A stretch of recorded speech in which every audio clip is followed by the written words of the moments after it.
opportunity to know about what it takes in Japan from your friends. But seldom do we know what the company thinks about Indians working with them. So today we have with us Kimoto-san, who would be sharing about his experiences and impression about working with Indian employees.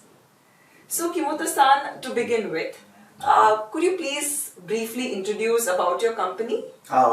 Okay. My company's main business is dispatch business. Our company hired Japanese engineers and send to them to our client's office. They are all working in our client's office. Our company has about 80 staffs. 10 staff is back office and sales. 70 staff is for engineers. They all is working our client's office. And my mission is a little bit different. My mission is to launch a new business in that company. And I already launched two subsidiary companies. One company is placed in the China Dalian. Second subsidiary company is placed in the Malaysia Penang. Okay. So, do you have employees from other countries also working in your company? In my Japanese company has no foreign staffs. And the Chinese company is working in the Chinese. And the Malaysia office, Penang office has all is Malaysia, Malaya. Okay. So, when it comes to common language, what is the language which is spoken in your company and generally in other companies? Inside a Japanese company, they all speak in Japanese. When I talk, I have the communication with Malaysia company. I always use English. And China company, I always have a communication with Japanese because head of our staff is very frequently use Japanese. Okay. So when you are hiring a candidate from other country, what are the qualities that you look out for in them? And if my company will make a third office, candidate is India or Indonesia. Okay. So when you are hiring the candidate, technical skill wise or communication skill wise, what are the things which you would look out for in them? We need two types of staff. One staff is for a manager.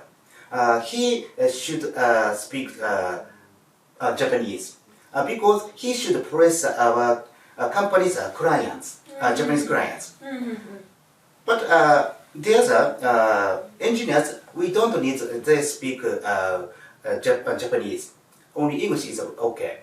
And because head of a manager could handle their engineers, that we could have a communication with that manager. Okay. We need, but that engineers needs a high technology or superiority. So the client-facing engineer would require more about communication skill, and the person who develops should have high technical skill, even if the Japanese skill is not so much. Yeah, so much. Just Ohayo gozaimasu, konnichiwa, that is okay. That is okay, okay. So, you have hired an Indian intern in your company. So, what impression do you have about working with this Indian intern? Indian employee? I think he's very superior because I prepared his tasks, but he sometimes said to me, Kimo-san, I have no task, I was done. Oh my God, I prepared another task, many tasks. His main task is AI chatbot development, but now that task is not enough for him. Therefore, I gave him another task about blockchain. So, did you face any concern in, dealing with or working with Indian employees? Let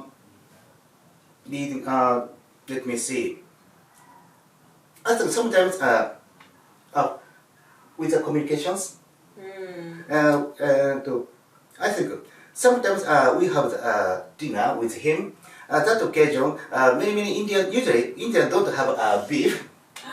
Okay. And the other point is there's no difficulty for have communications. So the food habits becomes a problem then. For his staying internship, I should arrange dinner with him today.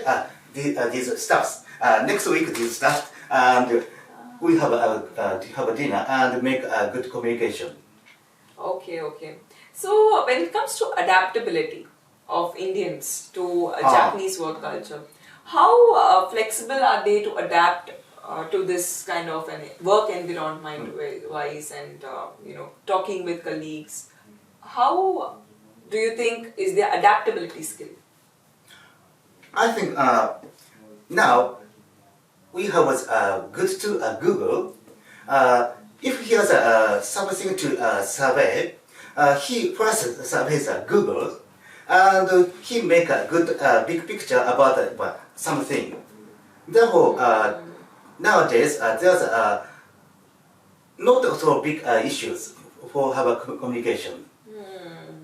So technology is helping them to easily adapt to this work environment. And one day he should have a communication with my Japanese staff. He draws English sentence and use a Google Translator and shows Japanese staff. This is Sumimasen. This is the thing. Maybe 10 years ago, there's no Google Translator. Foreign staff has a very difficulty to have a communication with the Japanese staffs. True. So with this technology changing the world, how open do you think are Japanese companies to hiring Indian employees or employees from other countries? Currently, Japanese engineering company hired Chinese engineers now. But I think Chinese engineer is same hair color, same eye color, same skin color, but concept or philosophy is very different. And I think India is a different color, skin color, and different philosophy. I think that is good because visuality very different. Therefore, Japanese thinks they have a different philosophy. The Chinese is same.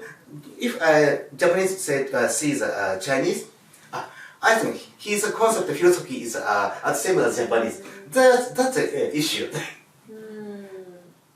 I think Indian company has a very good opportunity nowadays to approach Japanese engineering market. So, even in technical skill wise, you think Indians are good in technical skills and IT skills? I think IT skill is very good for Indian engineers. Especially they has good AI technologies. And now, usually nowadays, U.S. high-tech companies sometimes hire the Indian CEO. Yes. So Kimoto-san, it was really nice that you could take out time, come today and share about your experiences and knowledge with the aspiring Indian students, Indian engineers who want to come to Japan. I think that this discussion would have given a perspective about what company thinks about Indians, and it would be an inspiration for them, a motivation to come to Japan and work. So thank you so much for your time, Kimoto-san. Thank you.